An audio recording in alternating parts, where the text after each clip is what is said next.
An airport bar calls police over a $130 tab, but the customer insists he already paid, and then plays the "I'm a veteran" card like it makes him untouchable. What starts as a simple payment dispute turns into a full-blown arrest in seconds. Officers arrive to a staff complaint. The bar says the man didn't pay. The first few seconds are already tense. The man demands space and reacts strongly to being approached. This is the first key moment. The officer isn't accusing him yet. He's trying to freeze the scene and figure out one simple thing. Did the bill get paid or not? We're going to figure this out. You just sit down. Don't talk to me like I'm a little kid. Okay. Don't talk The man says, "Yep, I paid." The officer asks the natural follow-up. "How did you pay? Cash or card?" Staff immediately contradicts him. Now it becomes an investigation, not a debate. If someone reports an unpaid tab, the officer has to check facts, and the fastest way is proof of payment.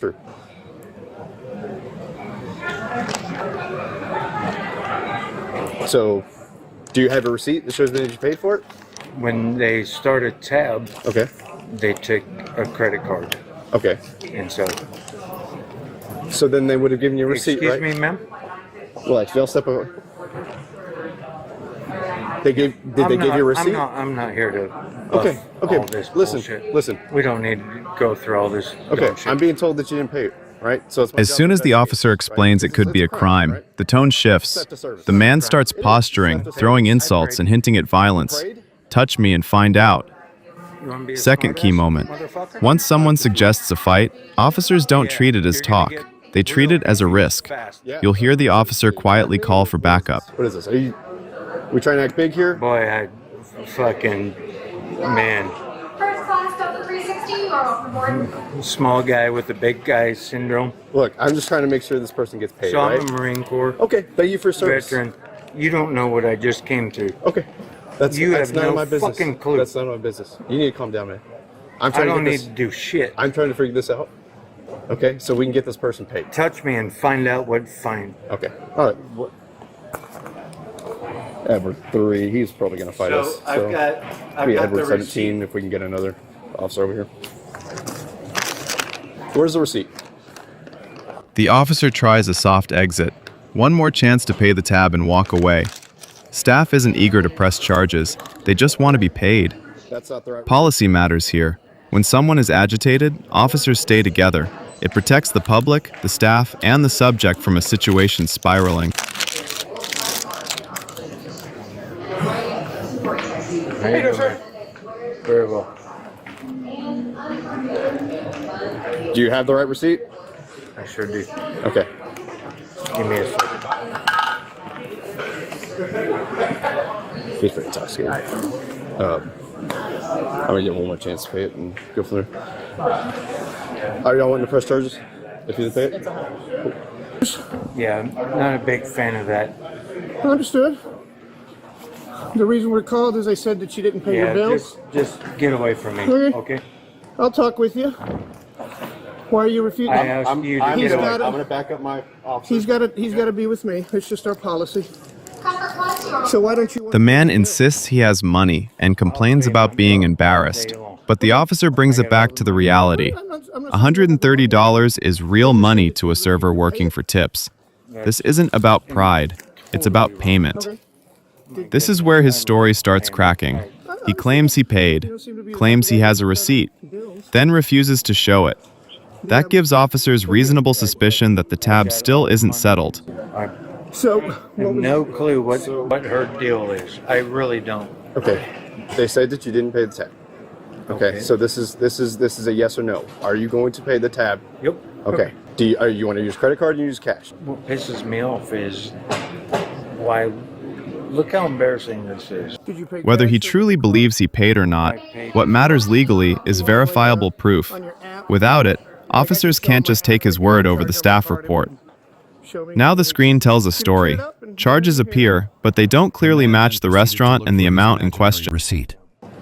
Shit, what am I? Look it up. looking You said for? you paid it with a card. If you can show me that credit card receipt, I will tell them that they're mistaken and that you did pay it. But that would help alleviate everything if you could show me that credit card Okay. statement. Man. Yep, absolutely.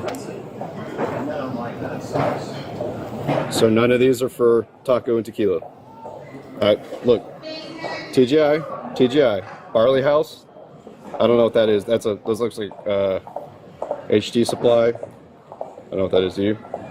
There's a brief reset. The man calms down and agrees to walk over and pay. The officer also acknowledges the tension. When two people bow up at each other, it escalates fast. Third key moment. The conflict appears solved. But watch what happens next, because the most dangerous part of an encounter is sometimes the transition, when everyone thinks it's over. In less than 2 minutes, this goes from, let's just pay and leave, to a physical fight. Absolutely. All right. Oh my goodness. It's all right. It's all right, Man, I'm so sorry. when we bow up to each But other, when it just that- becomes a whole nother thing. Like somebody's running at I me get it. going, I get it. I get it. I go, We figured it out. We figured it out. Can you grab your stuff? We'll walk down there and get it paid for? Yep. Walking through the airport, the conversation gets messy. There's mention of multiple places, different bars, different charges, and the officer tries to confirm basics. Where are we? What airport are we at? These questions aren't random. They check orientation. In public spaces like an airport, officers need to know if someone is intoxicated, confused, or simply combative. Okay. That's a lot of vodka. maybe that's what's all fucked up. What? This is as far as I went No, when sir. I ate and drank. You came from this bar, tacos and tequilas. I sat right at that bar. You might have been there. Well, I know for a fact you were there before because you have 2 charges on your credit card. But I think you came to this place afterwards. The manager here and the bartender, or bartender, server, said you were sitting there for a while. Down there? Okay.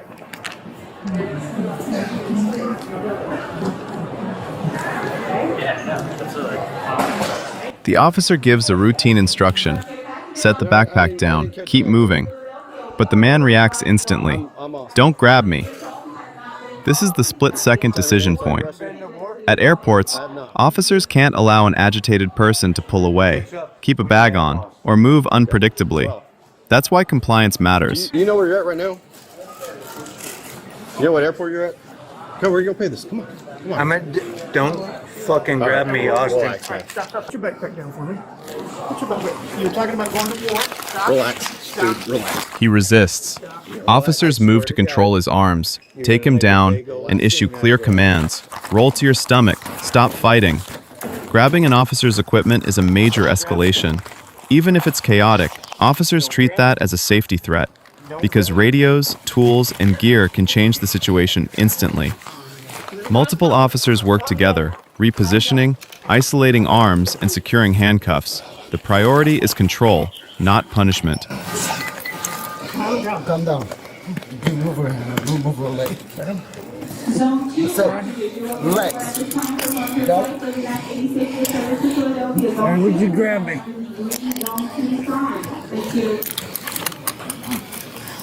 Got it?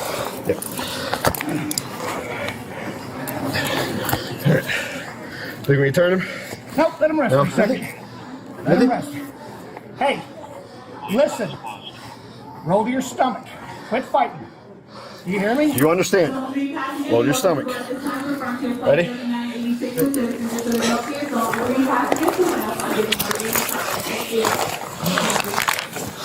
Put your hand on your side. Yep. Put your hand under you. Why are you so excited? Roll to your stomach. Let go. Why are you so Let go. excited? Let go, man. I promise. Let go. Let go. You're gonna wanna let go. Let Roll to go. your stomach. Let go. I promise. Roll to your You're gonna stomach. wanna let go. Let go. He's got the radio. I can't get it out of his hand.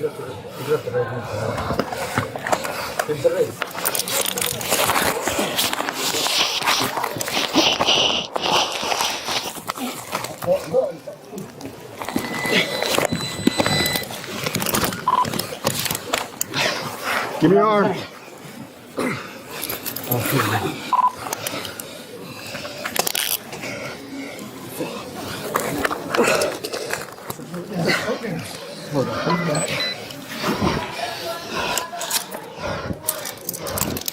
Take his wrist. Very well.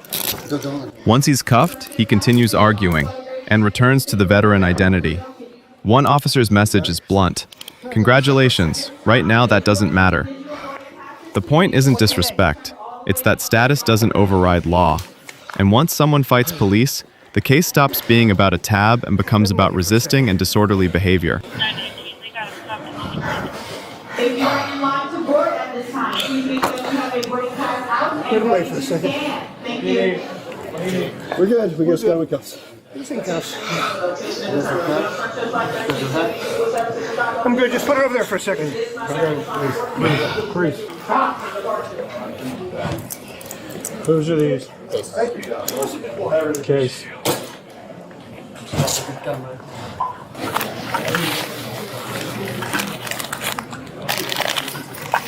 That's really tight. Please be in line and ready to board. Zone 1 passengers will be under the Can you listen to that one, please? No.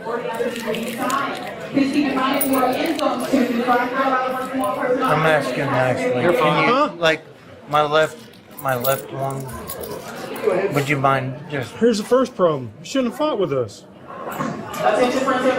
here's the second problem. I'm a Marine Corps veteran that I know this. Congratulations. Right now, that doesn't matter. Best thing for you, shut up. I didn't fight. Officers recap what they saw, early warning signs, the posturing, and the exact moment he bowed up and went hands-on. They also discussed charges. The original call was about payment, but the arrest is now driven by the fight. Next, you'll see how he behaves at booking and whether he can cooperate with basic questions. 22.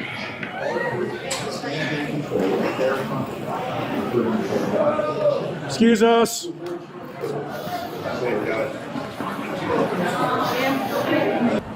Scoot your butt in.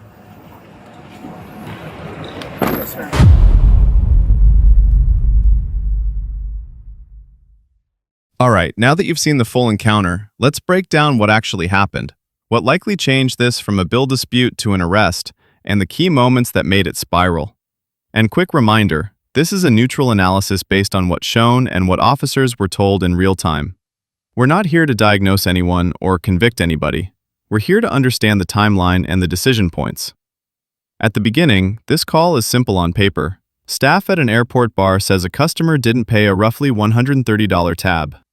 Now, people hear unpaid tab and they immediately think, that's not a police matter. But in many jurisdictions, when you receive service and refuse to pay, that can be treated as theft of services. And even when staff doesn't want a full criminal case, officers still have to investigate the claim. Here's the first retention point. This case wasn't decided by attitude. It was decided by proof. And that brings us to the moment the story starts to crack. The man repeatedly says, I paid. Okay, fair. Mistakes happen. Cards decline, tabs stay open, bartenders get slammed, receipts get misplaced. So what's the fastest way to clear it up? A receipt, a pending charge on your banking app, a transaction notification, or even the tab being closed in the point-of-sale system. But what happens here is a classic trap. He claims he paid, claims he has proof, and then can't produce anything that matches the location and amount. And I want you to notice something. The officer actually offered him an easy exit. Basically, show me a matching charge and I'll tell them you paid. That's a gift. That's the solve it right now door, retention loop. In a second, I'll point out the one sentence he says that makes officers stop treating this like a misunderstanding and start treating it like a safety risk. Here's the shift. The argument stops being about the tab and becomes about control, ego, and perceived disrespect. You hear phrases like, don't touch me. You're not going to talk to me like I'm a kid. Touch me and find out. That last one, touch me and find out, is huge.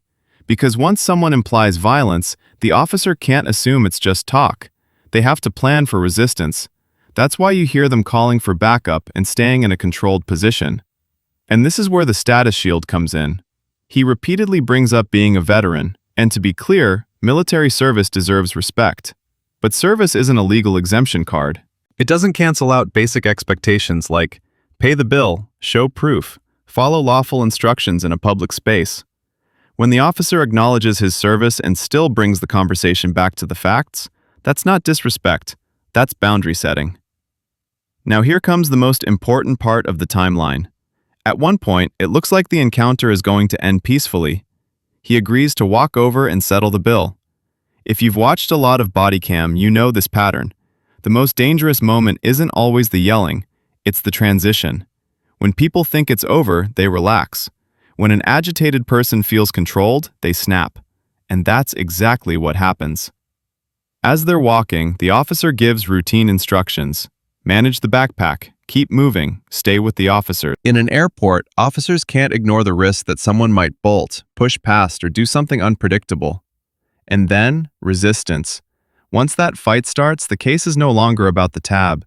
It becomes about resisting, disorderly conduct, potentially battery on an officer, and interference with police, especially when there's mention of grabbing equipment like a radio. Retention loop payoff. That's the sentence that changes everything. Not, I'm a veteran. Not, I'm embarrassed. Not even, I paid. It's the energy of, touch me and find out, plus physically resisting when officers try to control the situation. Once someone is handcuffed, we often hear, I didn't fight. I wasn't resisting. You didn't have to do that. But here's the uncomfortable reality. The camera shows the struggle, and the officers repeatedly giving clear commands like, roll to your stomach, stop fighting, give me your arm. If you're watching from home and thinking, this got out of hand, you're not alone. But you have to separate two things. Was the original call avoidable? Probably yes. A receipt or a card confirmation would likely have prevented the whole thing. Was the arrest avoidable once resistance started? Almost always yes, because once you go hands-on with officers, their job becomes control and safety, not negotiation. Then we get to jail intake, and this part matters because it shows the pattern continuing. Intake questions can feel annoying, even insulting, especially when someone is angry, but they're routine. Identity details, medical screening, recent travel, exposure to illness, medications, mental health questions. Refusing to answer doesn't help you. It doesn't win anything. It usually just delays processing and adds friction to a situation that's already bad. And notice, officers talk about possible contributing factors like intoxication or stress, but that's not a diagnosis. It's a real-world observation. Someone can be impaired, triggered, agitated, or simply entitled, and it creates the same outcome: escalation. Lesson 1. Proof beats pride. If you paid a tab and someone says you didn't, don't argue status. Don't argue respect. Just say, let's verify it right now. Here's the charge. Your bank app is your best friend in a dispute like this. Lesson 2. Respect isn't the goal in a police contact. A police interaction isn't a debate stage. It's a compliance environment.